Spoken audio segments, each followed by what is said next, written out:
شرک الاصغر او کما قال علیہ السلام، مجھے تم پر جن گناہوں میں مبتلا ہونے کا خطرہ، ان میں سب سے زیادہ خطرہ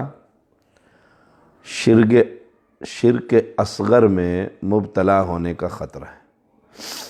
ریاکاری کو شرک اصغر کہا گیا۔ صحابہ نے پوچھا اللہ کے رسول صلی اللہ علیہ وسلم، شرک اصغر کیا ہے؟ فرمایا الریا، ریاکاری، دکھلاوا، شہرت۔ یقول اللہ عز وجل لهم یوم القیامت اذا جزی الناس باعمالهم اذهبوا الى الذین کنتم تراؤون فی الدنیا فانظروا هل تجدون عندهم جزاء۔ ریاکاری شرک اصغر ہے، اس کو شرک اصغر کہا گیا۔ قیامت کے دن جب لوگوں کو ان کے اعمال کا بدلہ دیا جائے گا،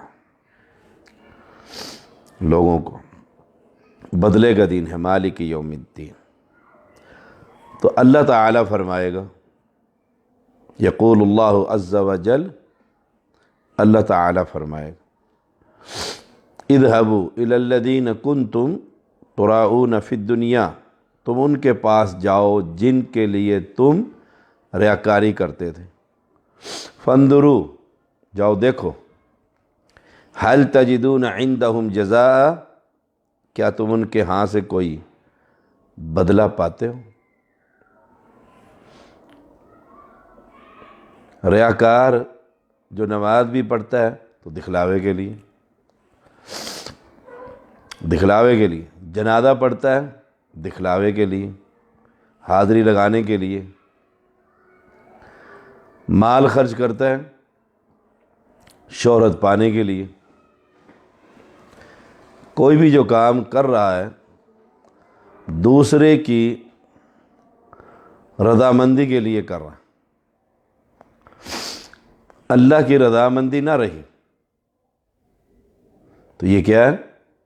شرک اصغر۔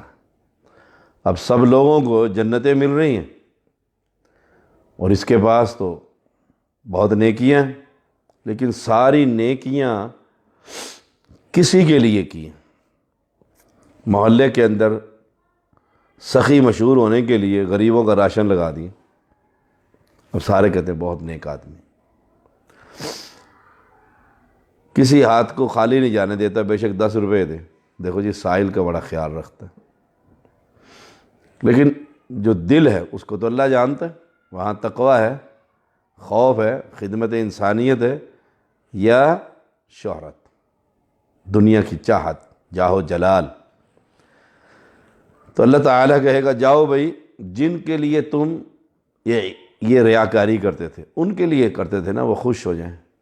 مجھے یاد آیا ایک جلسے میں گیا تو کانفرنس تھی، تو ایک بہت بڑے مفتی اعظم، جماعت کے مفتی، بہت بڑے، فوت ہو گئے، اللہ ان کی قبر کو منور فرمائے، وہ خطبہ دے رہے تھے۔ تو وہاں جو انتظامیہ ذمہ دار شخص تھا، مسجد کا خطیب کہہ لیں، مدیر کہہ لیں ادارے کا، وہ بار بار ہر 5 منٹ کے بعد ایک دوسرے بندے کو دیکھ کر مسکراتا تھا، جس سے مجھے اندازہ ہوا کہ سارا جلسے کا خرچہ وہ اس شخص نے منظور کیا۔ تو اللہ کی رضا نہیں، دل جوئی کسی اور کی۔ ہم جلسہ کر واپس آ گئے تو دلوں کا حال تو اللہ جانتا ہے، لیکن اس جلسے کا اس ذمہ دار کو بڑا نقصان اٹھانا پڑا۔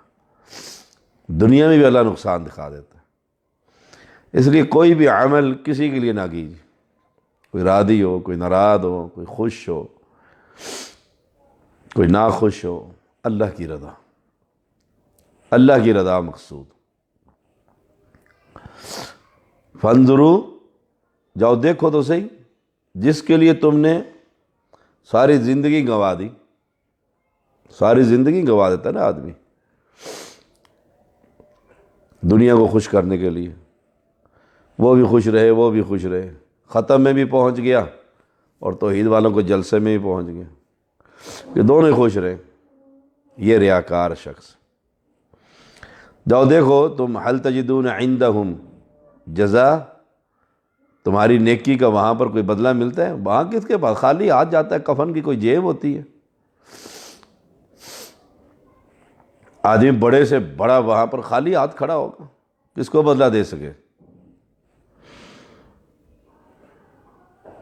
معنی یہ ہے کہ میرے پاس اب تمہارے لیے کچھ نہیں، تمہارے لیے کچھ نہیں ہے میرے پاس، جاؤ اسی سے بدلہ لے لو۔ ذلیل اور رسوا کر دیا، وہ بدلہ کہاں سے دے گا؟ ساری زندگی کی محنت، مال و متاع، مشقت، بھاگ دوڑ سب برباد ہوگی۔ اس لیے کوئی بھی عمل کسی بھی آدمی کے لیے بھلائی یا اللہ کی عبادت، اس میں شرک اصغر نہ ہو، ریاکاری، دکھلاوا نہ ہو۔ امام احمد 23,630 نمبر لے کر آئے اس کو۔ سیدنا جندب بن عبداللہ رضی اللہ تعالیٰ بیان کرتے ہیں، نبی اکرم صلی اللہ علیہ وسلم نے فرمایا من سمع سمع اللہ بہ ومن یرائی یرائی اللہ بہ، جو انسان شہرت کا طالب ہو اللہ تعالیٰ اس کی بندگی سب کو سنا دے گا، یعنی اس کی شہرت پورے علاقے میں پھیل جائے گی۔ اور میں حیران ہوتا ہوں، نیک لوگ بھی بہت ہیں، مجھے اپنے نمازیوں کی خبر نہیں ہوتی جو ڈونیشن دیتے ہیں، یہ سفیر حضرات آ کر مجھ سے پوچھیں گے فلاں شخص کا مسجد میں نہیں ملا، اس کا گھر کدھر ہے؟ کیوں؟ اس نے مجھے اتنے پیسے دیے تھے۔ جو یہ کام کرتے ہیں وہ بڑے ماسٹر ہوتے ہیں، اور میں حیران ہوتا ہوں کہ مجھے تو اس کا نہیں خبر کہ وہ پیسے دیتا ہے، وہ اللہ کے راستے میں خرچ کرتا ہے۔ اب اس کا معاملہ تو اللہ کے ساتھ ہے، میں اسے کچھ نہیں کہہ رہا، لیکن جو شخص شہرت کا طالب ہو اللہ تعالیٰ اس کی شہرت، دیکھیے بھی میں مسجد میں میرا شرارت کرتا ہوں، مسجد میں آ کر ہر بندہ کی کس نے شرارت کی؟ فلاں شخص نے شرارت کی، فلاں شخص نے شرارت کی، وہ مشہور ہو جائے گا۔ شہرت کا طالب ہے، مسجد میں شرارت کر کے وقت پر لڑائی کرتے ہیں، امام سے ناراض ہو جائے، امام کی شان اور عظمت میں گستاخی کرے، سارے اس کو پہچان لیں گے، اس کو یہ وہ ذلیل انسان ہے جو اس کے پیچھے نماز بھی پڑھتا ہے اور اس کی بدگوئی بھی کرتا ہے، اس کی چغلی بھی کرتا ہے۔ سبحان اللہ۔ تو فرمایا رسول صلی اللہ علیہ وسلم نے جو شخص شہرت کا طالب ہو تو اللہ تعالیٰ اس کی وہ شہرت دور دور تک پھیلا دیتا ہے اور ہر جگہ پر۔ اس طرح جو شخص لوگوں کو دکھانے کے لیے نیک کام کرے گا اللہ تعالیٰ قیامت کے دن اس کے ریاکاری ظاہر کر دے۔ جو بھی کوئی نیک کام کرے گا اللہ تعالیٰ اس کی اس ریاکاری کو قیامت کے دن ظاہر کر دے گا۔ ومن یرائی یرائی اللہ بہ، ظاہر کر دے گا۔ اب قیامت کے دن ظاہر کر دے کہ اس بندے نے جو مسجدیں بنائی تھی شہرت کے لیے بنائی تھی، پوری دنیا کو پتہ لگ جائے۔ اب تو صرف محلے کو پتہ ہے، علاقے کو پتہ ہے، پھر دنیا پوری ساری مخلوق کے سامنے ذلیل اور رسوا، کس نے میرے لیے کوئی کام نہیں کیا، اس نے شہرت کے لیے کیا تھا، اور دنیا میں اس کا ہر زبان پر زد عام اس کا نام تھا، عام اور خاص ہر وقت اس کو یاد رکھتے تھے، اور یہ خوش ہوتا تھا کہ میری کتنی عزت ہے، دنیا مجھے سلام کرتی ہے۔ اصل میں دل کے اندر تقوی نہیں تھا۔ تو ہر عمل کرنے سے پہلے تقوی ضروری، متقی بنیے، تقوی اختیار کیجیے، ہر عمل کو اللہ کی رضا کے لیے کیجیے، اللہ کی رضا کے لیے کیجیے، اللہ کی عبادت میں کسی کو شریک نہ کیجیے۔ شرک اصغر بھی، اللہ کی نماز پڑھ رہے اور 7 آدمی دیکھ رہے تو دل میں آ گیا کہ میں ذرا لمبا سجدہ کروں، اسے پتہ لگے کہ شاہ صاحب کتنی لمبی نماز پڑھ، لا حول ولا قوت الا باللہ، اب نماز میں اس بندے نے اس کو شریک کر دیا، کو شریک کر دی۔ یہ ریاکاری قیامت کے دن اللہ تعالیٰ ظاہر کر دے گا، اس نے ساری نمازیں دوسروں کے لیے پڑھی، اپنے لیے تو نماز پڑھی کوئی نہیں، رب کی عبادت تو کی کوئی نہیں۔ جتنی افطاریاں کروائی ہیں شخص نے سب شہرت کے لیے تھی، دنیا کے جی سارا رمضان اس نے ماشاءاللہ مسجد میں بڑی افطاریاں کروائی، لا حول ولا قوت الا باللہ، بربادی، ریاکار کے لیے بربادی ہی بربادی۔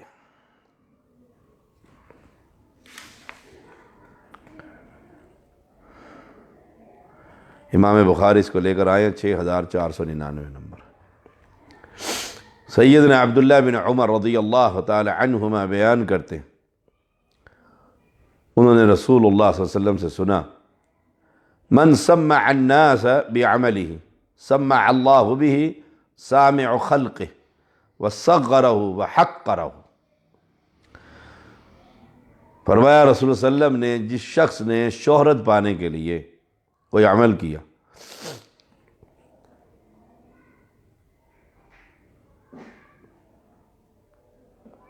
شہرت پانے کے لیے عمل کیا، سمع،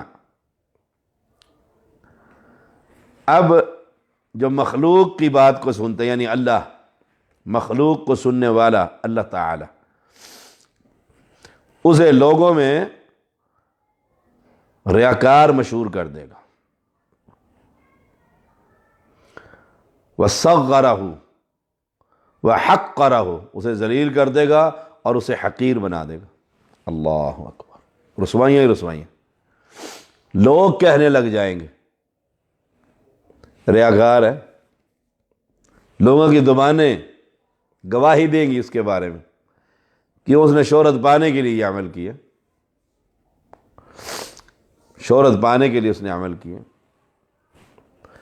مخلوق کو سننے والا اللہ تعالیٰ اسے لوگوں میں ریاکار مشہور کر دے گا۔ سمع اللہ بہ، سامع خلقہ، جو مخلوق کی پکار کو سنتا ہے، توحید، ان کی مشکلات کو جو وہ بیان کرتے ہیں سنتا ہے، سامع، وہ پھر کیا کرے گا؟ وَصَغَّرَهُ وَحَقَّرَهُ، اسے ذلیل بھی کر دے گا، حقیر بھی کر دے گا۔ دنیا کہنے لگ جائے گی ریاکار ہے، دلیل تو ہو گیا۔ جو جس مقصد کے لیے نیکی کرتا ہے، تشہیر کے لیے کرتا ہے، تشہیر تو بڑی ہو جاتی ہے، ایک سیکنڈ میں پتہ نہیں کہاں تک میڈیا میں پہنچ جاتا ہے آدمی۔ اللہ کی نظر میں اس کا مقام کیا ہے؟ مچھر کے پر کے برابر بھی نہیں۔ اب دنیا میں تو اس کو بڑی ایک مقام مل گیا، اللہ کے ہاں مقام کھو دیا، پھر کچھ عرصے کے بعد لوگوں کی نگاہوں میں بھی بے وقت، دلیل، رسوا، لوگ اس کی عزت ہی نہیں کرتے، لوگوں کی نگاہوں میں بھی دلیل اور رسوا ہو جاتا ہے۔ یہ سزا ہے دنیا میں، اور آخرت میں ریاکار کے لیے کوئی عمل نہیں۔ فانظروا، جاؤ دیکھو، جاؤ دیکھو جس کے لیے تم نے یہ کام کیا وہاں سے تمہیں کچھ ملا ہے؟ امام احمد اس کو لے کر آئے 6509۔ اللہ کریم ہم سب کو ریاکاری سے محفوظ رکھے، شرک اصغر سے محفوظ رکھے۔ وآخر دعوانا ان الحمد للہ رب العالمین۔